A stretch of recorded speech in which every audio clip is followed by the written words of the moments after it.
la matinale d'Europe 1. Nikos Aliagas. Il est 8h13, coup d'œil à l'actualité internationale avec Vincent Hervouette, Nikos. Vincent Hervouette, on va zoomer ce matin, on va faire un zoom sur Haïti, l'un des pays les plus pauvres de la planète. Et voilà l'ambiance depuis quelques jours, écoutez bien.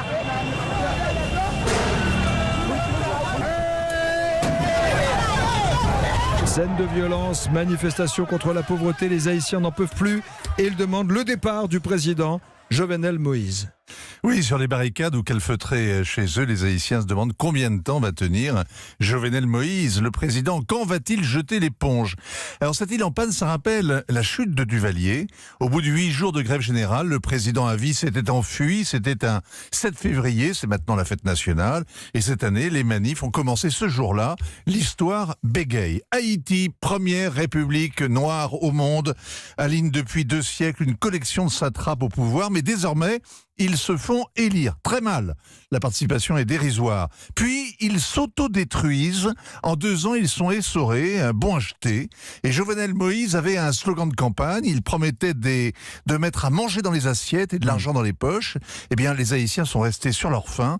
Et ils sont devenus enragés en découvrant que leur président s'en était mis plein les poches. C'est le scandale Petro-Caribé. Ce sont 2,5 milliards de dollars qui sont volatilisés dans la oui, c'est l'aide que versait le Venezuela d'Hugo Chavez pour financer des programmes sociaux. Et la Cour des comptes vient d'établir que cette aide avait été gaspillée par les gouvernements successifs depuis 10 ans. D'anciens ministres, des hauts fonctionnaires, des entreprises en ont profité, notamment celles que dirigeait Jovenel Moïse avant d'être élu. Un contrat sans appel d'offres et une route qui a été payée 4 fois.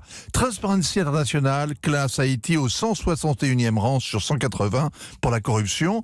Les Haïtiens n'attendent rien de leur classe politique. Quand ils ne sont pas contents, ils n'enfilent pas de gilets jaunes. Ils prennent leur machette et ils bloquent le carrefour. Ils crient contre les nantis, contre les métis, ceux qui vivent au frais sur les hauteurs de Port-au-Prince. Ils mettent en grève un pays qui est plein de chômeurs, ils obligent à jeûner des gens qui ont faim toute l'année.